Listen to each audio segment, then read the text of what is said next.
here he is, one of the greatest minds the world has ever seen.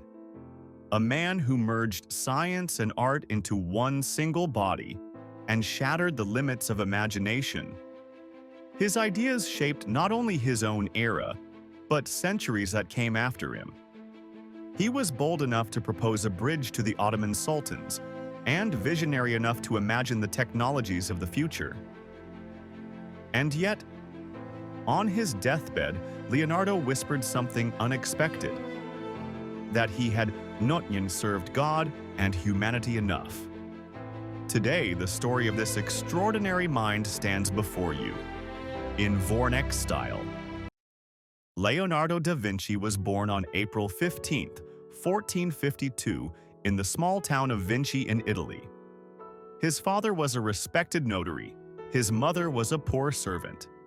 From the very beginning, Leonardo carried the mark of being illegitimate, and the laws of the time closed the doors of formal education.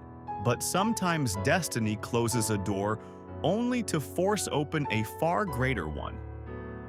Growing up, Leonardo spent much of his time with his uncle, a brilliant but troubled man who taught him to question the world. Why does the sky change color? Why do birds fly? Why is anything the way it is? These small questions became the sparks that lit the fire of a genius. Leonardo's talent for drawing grew impossible to ignore. His father sent him to Florence to train in the workshop of the great master Verrocchio. And there, everything changed. A major commission arrived: the baptism of Christ. Leonardo, still just an apprentice, was tasked with painting one of the angels. When the painting was completed, Verrocchio stared at Leonardo's angel, so vivid, so graceful, so masterful, that he put down his brush and never painted again. Leonardo had surpassed the master. Suddenly, all of Europe began whispering his name.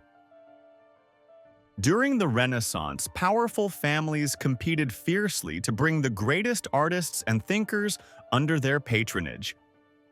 And Leonardo stepped into this world like a rising star. He was not just a painter. He was an architect, astronomer, mathematician, engineer, inventor, anatomist, sculptor, musician, botanist, cartographer. A man who wrote backwards with his left hand, creating his own private language. Ambidextrous, unpredictable, limitless. He lived differently too. While Europeans wrapped themselves in heavy furs, Leonardo wore simple linen robes. Whenever he saw a bird or animal in a cage, he would buy it, only to set it free. Centuries before anyone spoke of animal rights, Leonardo acted on that instinct alone. But his greatest obsession was the human body. He wanted to understand how it worked, how muscles moved, how the heart beat. At night, in secret, he visited morgues to study bodies, risking severe punishment from the church. When danger grew too high, he dissected animals instead, mapping muscles and organs with a precision that amazes medical students even today. Some of his anatomical drawings are more accurate than modern diagrams. Then came the inventions. Yes, the first helicopter concept belongs to Leonardo. So does the first parachute, the first diving suit, the first armored tank, prototypes of self-propelled vehicles, designs for machine guns and submarines, and the bearing system used in modern wheels.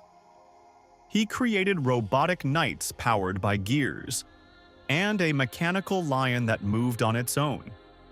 He studied birds for hours, designing flying machines centuries before airplanes existed. He even redesigned cities with clean streets and flowing water, blueprints for the future. One day, Leonardo wrote a letter to Sultan Bayezid II, proposing a 346-meter bridge over the Golden Horn. Had it been built, it would have been the longest bridge in the world. The Ottomans declined, but centuries later, a wooden version of Leonardo's bridge was built in Norway, and it worked flawlessly. Perhaps history missed a great opportunity that day. Leonardo eventually moved to France, where King Francis I admired him deeply. The king visited him often, listened to his ideas, and treated him as a treasure of the kingdom. Now, the paintings. Salvator Mundi, sold for around $450 million, making it the most expensive painting ever sold. Mona Lisa, the unfinished smile known across the entire planet. The Last Supper, a visual codebook filled with symbolism. Leonardo's use of blue and orange, ice and fire, became the foundation of modern color theory in cinema. He built mechanical music shows, engineered canal lock systems, designed coin-minting machines, and left behind manuscripts so valuable that Bill Gates bought one and released it to the world.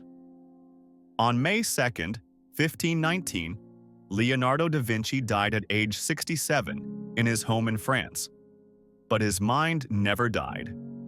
In helicopters, parachutes, robots, bridges, architecture, city planning, medicine, and machines, his fingerprints remain everywhere. He was not just a painter, not just an inventor. He was a prophecy. "One day, men will fly like birds," he wrote. Today, we fly. In Mona Lisa's smile, in the spinning blades of helicopters, in the gears of machines, in the streets of our cities, in the light of science, there is Leonardo, and that light still shines. Everywhere,